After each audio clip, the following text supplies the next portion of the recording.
So this is another year and an extended partnership. For the Crisis Center, this is the second year we are signing a memorandum of agreement, of understanding between a government agency and us, the Fiji Women's Crisis Center. This is the first time that we did this last year, and we celebrate the fact that this is a huge recognition. And I must say that this is the first funding that we are getting from the government to work on the elimination of violence against women. So this is the toll-free national helpline on domestic violence. 1560 is the number. And the last year has been, this was launched last year by the Honorable Prime Minister on International Women's Day. And since then we have, in partnership with the Telecom, Digicel, Vodafone, these are the service providers, we have been able to run this toll-free line.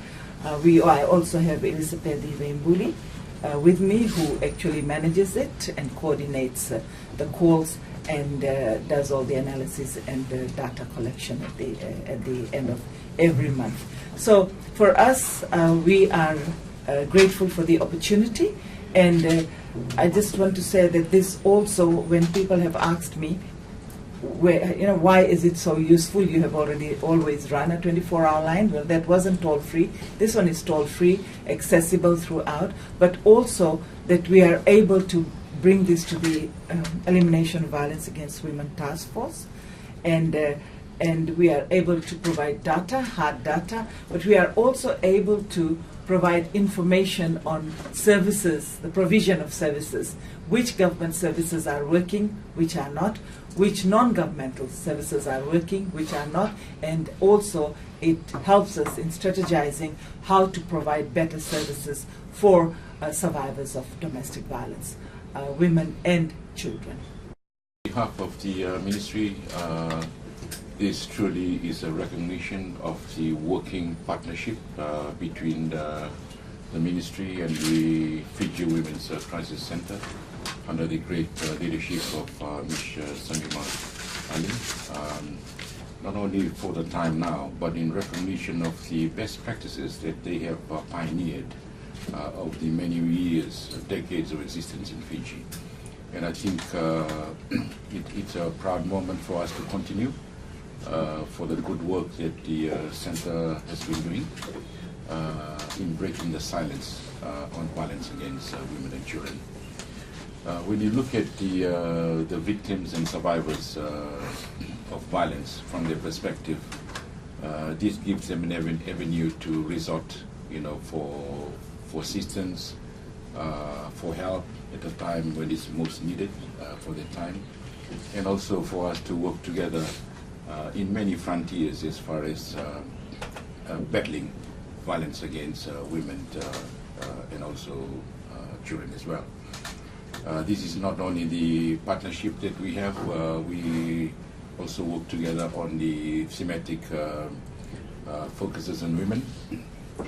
And one of them that the Center has played a key role is on elimination of violence against women task force.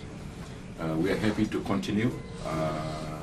It's a partnership that we listen into each other, work in close collaboration, look at the issues that challenges for us. And we do know that for violence against women and children, no one can do it alone. It's a work of partnership, truly holding hands together, for the fight is bigger. And we do know that we need to be aware of best practices.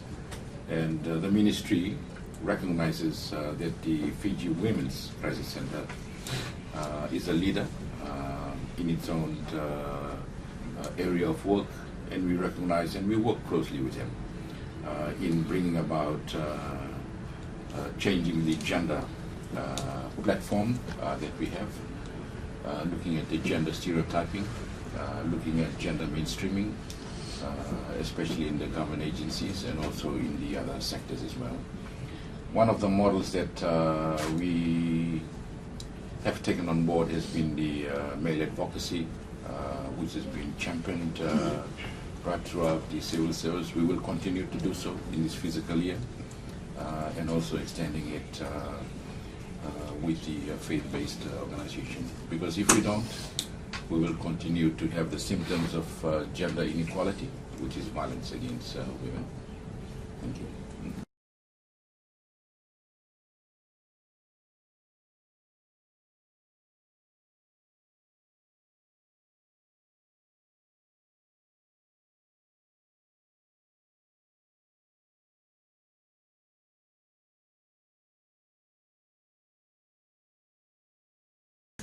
Ili here.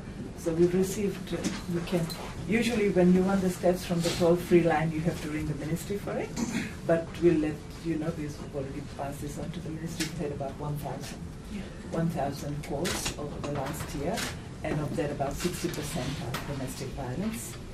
And there are also calls for child sexual abuse that come in there, and for other issues also legal and so on. So people know that it is a toll-free line, and are calling for other things. But about 60% of the 1,000 are domestic violence cases.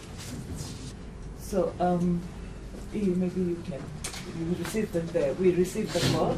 So we've got about 3 people at a time. We've got 3 lines going at a time, and maybe you can release the one who manages. We receive the calls, and it's actual domestic violence. We straight ahead go with we'll call the police, and from the police we'll do all the referrals that is needed. And if there's further needs for further counseling, it goes back to the Fiji Women's Crisis Center. But most referrals are done from our office to the police stations and all over Vitelewu and Honolulu and other maritime areas.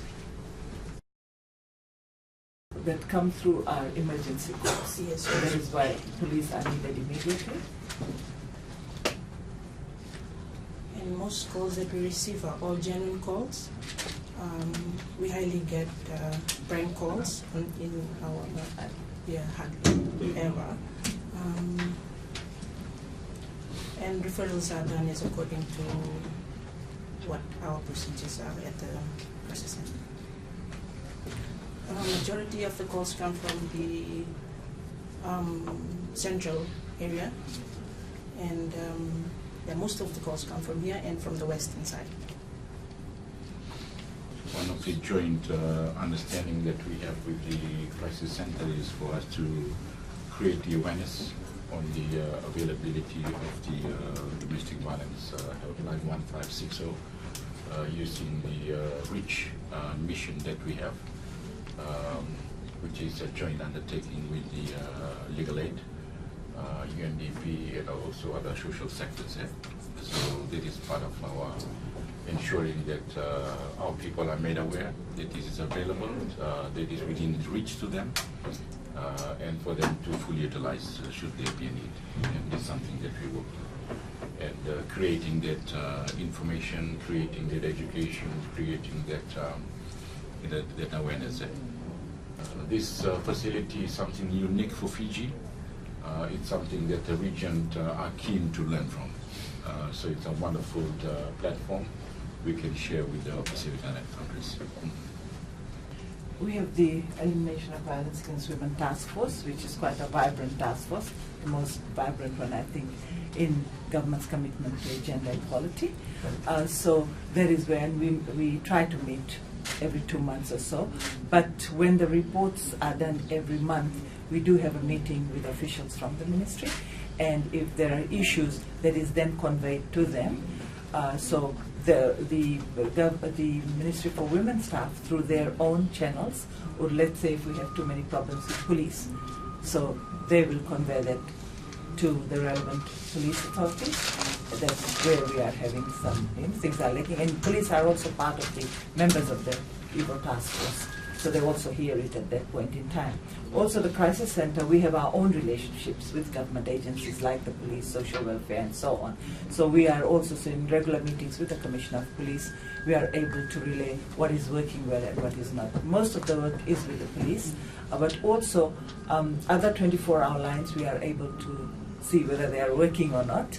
And we're able to convey that to the ministry if the ministry has a MOU with other agencies and so on.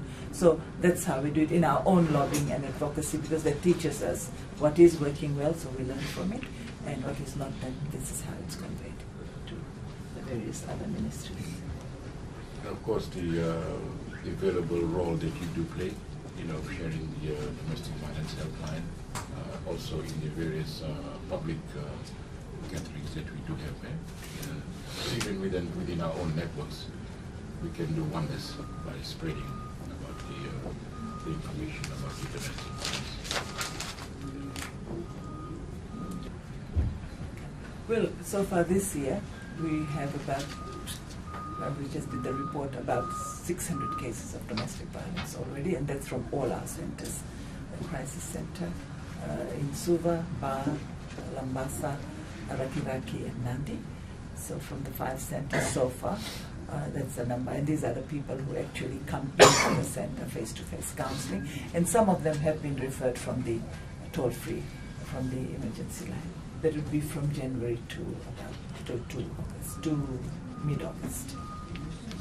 So ma'am, if you had to compare the stats for this year to the same period last year, would it more or higher? No, actually, often they remain the same, and there are things that happen, maybe natural disasters or something, that we don't have so many, and then it picks up again during campaigns and things like that. But often they would fluctuate. There might be a difference of about 200, 300 at the end of the year sometimes, and often it just remains around the same. Having that personnel to respond is always problematic. It's always a challenge, and the counselor advocates are often overworked and responding to this. But we have about 3 new counselors, and 2 of them are paid for through this funding. And the training keeps going. What we also do is, as part of our, the partnership with the zero tolerance communities and our own work that we do in the community, we have committees that are also looking at this. So we have a very vibrant committee in Koro, and one Abineta Siri, and one in Nandarivatu, where we are able to do referrals, and then they can immediately see someone.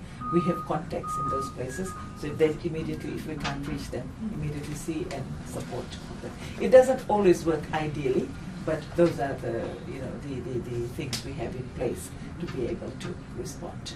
But always, that is why, as the PS said, the more people who do this from the same page, it has to be a rights-based approach.